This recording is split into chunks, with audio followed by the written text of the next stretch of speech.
지금 이제 중요한 포인트는 그 계속 그 잔꾀, 잔수, 법꾸라지, 법기술을 부리면서 그 빠져나갈 구멍을 찾겠지만 너무 그 근거들이 쏟아지고 있는데요. 특히나 이제 김용현의 공소장을 보면 사실상 이것은 윤석열의 구속영장과 다름없다. 윤석열 공소장이라고 평가해도 크게 뭐 무리는 없을 것 같습니다. 윤석열의 공소장과 같다. 먼저 보는 윤석열 공소장.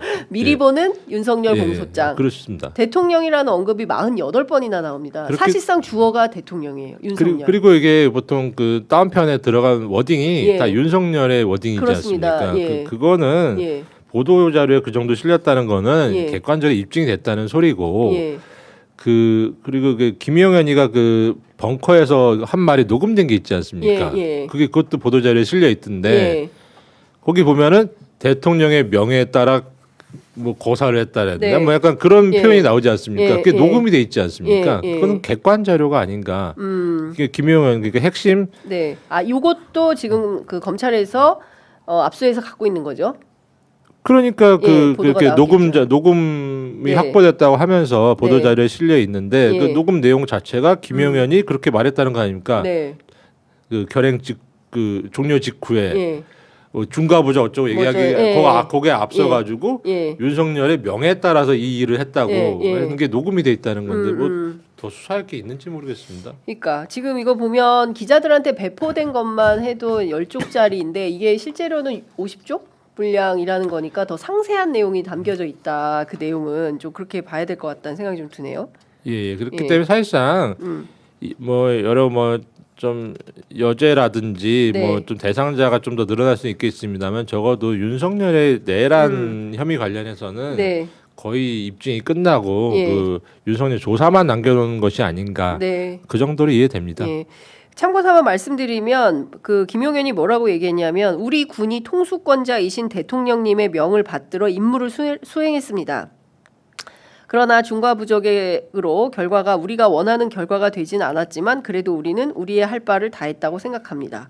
뭐 수고했다. 뭐 이런 등등. 그러니까 김용현의 워딩이 녹음이 돼 있고 그 녹음 파일이 확보됐다는 것인데 그 워딩 자체만 보더라도 김용현의 자백인 동시에 윤석열에 대한 고발 아니겠습니까? 자백인 동시에 고발이다. 그러니까 내가 수괴가 아니라 윤석열이 수괴다. 시켜서 한 거다. 그렇습니다. 이게 딱 명징하게 떨어지는 검찰의 공소장이다. 근데 여기 보면 막 총, 도끼 뭐 깜짝 놀랐습니다. 그러니까 평소 이 사람의 머릿속에 멘탈리티가 어떻게 됐던 건가. 그러니까 다 정말 그냥 우리가 정말 뭐 죽여버릴 거야라는 게 진짜 그냥 어떤 레토릭으로 하는 말이 아니라 이 사람은 실제로 도끼로 문을 부시고 들어가서 총으로 쏴서 어떻게 하라라는 말을 영화에 나오는 마피아들이다 쓰는 표현 같습니다. 아니 근데 평생 검사하고 검찰총장까지 한 사람의 멘탈이라고 보기에는 조금 그 납득하기 어려워요. 그러니까 그 평소에 그 검찰에 있을 때도 전두환 그 박정희 얘기를 많이 했다는 거잖아요. 그리고 평소에 확 계엄해 버릴까? 뭐 이런 얘기도 많이 했다는 것이고 또 오늘 뭐 단독 보도 나온 걸 종합을 해보면 이 사람은 소폭을 좋아하나 봐요. 소폭이 맛있기는 합니다. 소폭을 또 하면서 그 김용현이가 대통령께 충성을 다하는 장군들이다. 뭐 이런 얘기를 하면서 곽종근, 여인영, 이진우 이 사람들을 끊임없이 불러가지고 안가를 불러서 술 마시고 계엄 모의를 했다라는 것이거든요. 그러니까 어찌 보면 검찰 때부터 이 쿠데타를 꿈꿨나 이런 생각이 들어요. 그러니까 무슨 왕정 국가를 만들려고 했었나 이런 생각이 들어요. 예전에 많이 회자됐던 이른바 육법당 뭐 그런 걸 그런 것과 좀 유사한 건데 보통 검사들의 뭐 인식은 그냥 뭐 인식이라든지 뭐 언행이라든지 그런 거니까 여기 나와 있는 저 정도가 그냥 표준이라고 보시면 됩니다. 윤석열 같은 분은 대단히 찾아보기 힘든 분입니다. 검찰 조직에서도. 자 그러면 이제 그 공수처에서 수사를 하게 될 텐데 이제 공수처 수사팀이 열악한다 하더라도 앞서 말씀 주신 대로 공수처 명운을 걸고 이거 제대로 수사하지 못하면 당신들 의미 없어 그만둬 다 집에 가 이런 판단을 국민들로부터 받을 수 있기 때문에 명운을 걸고 수사를 세게 해야 된다. 이제 그 세게가 아니라 원칙대로 하는 것이죠. 원칙대로 원칙대로 수사를 해야 된다 말씀 주셨는데 일단 체포를 해서 48시간은 데리고 있을 수 있잖아요. 그럼 바로 구속영장까지 청구하는 수순으로 간다 이렇게 봐야 됩니까?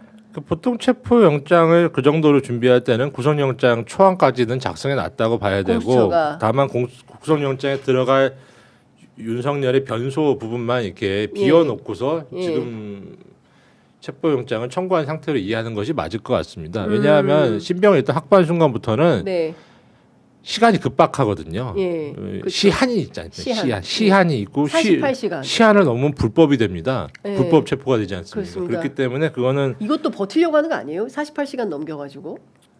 그러니까 구속영장을 일찍 미리 청구하겠죠. 36시간 정도를. 그러니까 조금 데드라인이 있으면 그거보다 이만큼 여유를 두고 업무를 수행하기 때문에 근데 적어도 한 번 조사를 하고 지금은 행태를 보면은 뭐 이게 들어갈 때는 뭐라고 뭐 떠들고 들어갈지 모르겠지만 막상은 진술 거부권 행사할 가능성이 높을 것 같습니다. 진술 거부. 그 다만 지금 그 거기 변호인으로 지금 선임서를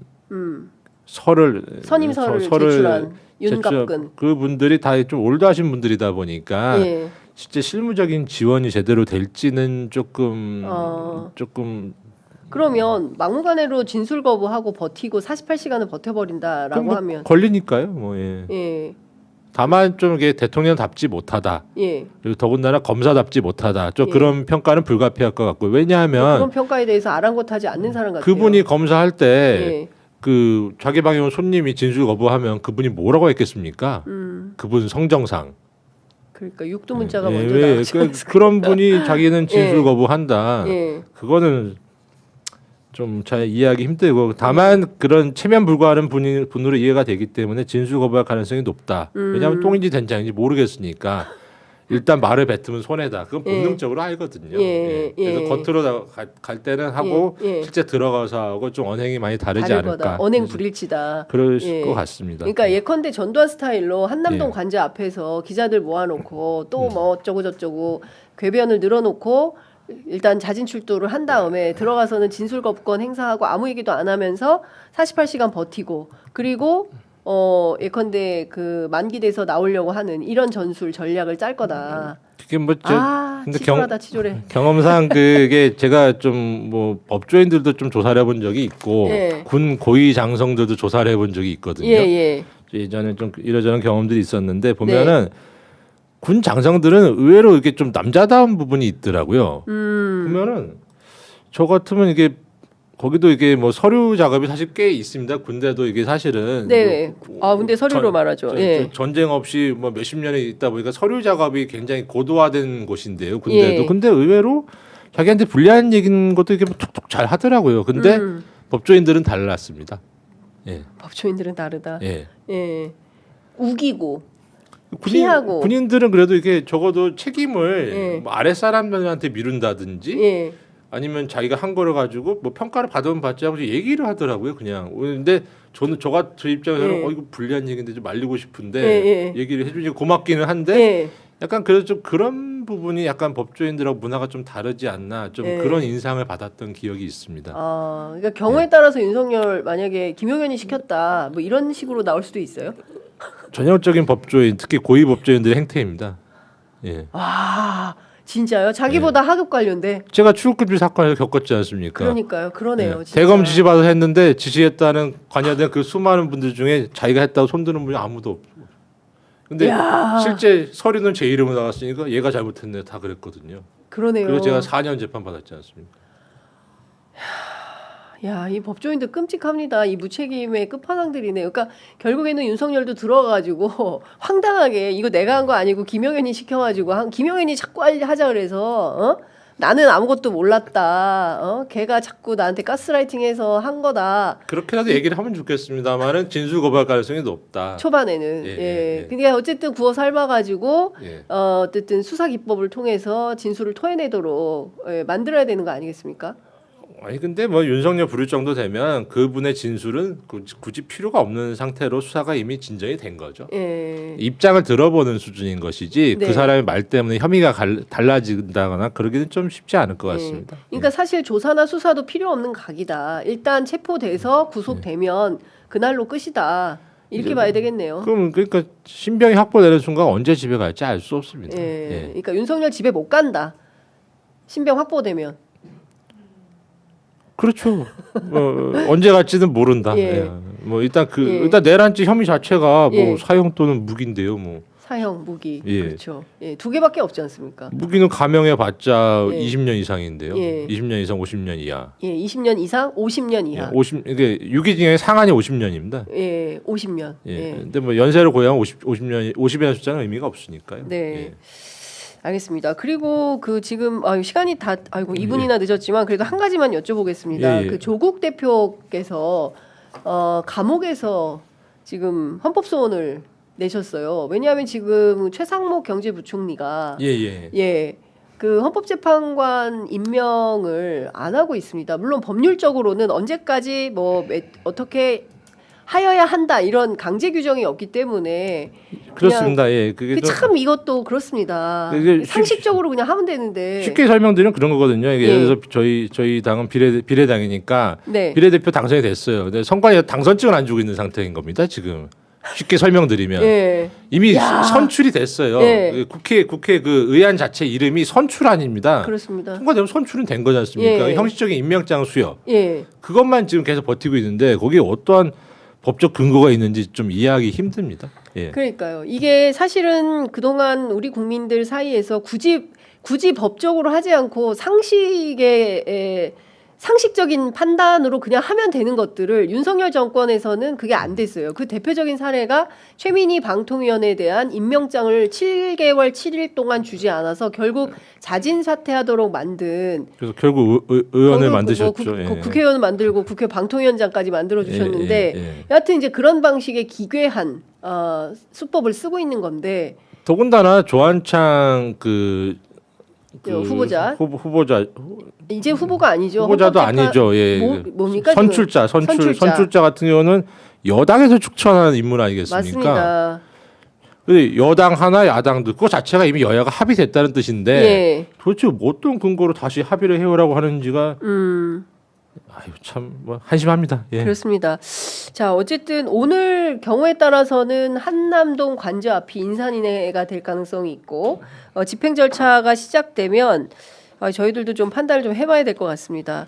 하여간 오늘 말씀은 여기까지 듣도록 하고요. 또 저희가 불시에 연락을 드려서 수사와 관련해서 많은 말씀을 드려야 될 거고 오늘 굉장히 새로운 관점에 검사만 할 수 있는 얘기, 검사를 해본 사람들만 그리고 윤석열을 좀 아는 사람들만 할 수 있는 얘기를 알토란 같은 얘기를 들었다라는 생각이 좀 드네요. 아유 좀 두서없이 말씀 올렸습니다. 예. 예. 아유 겸손하기까지.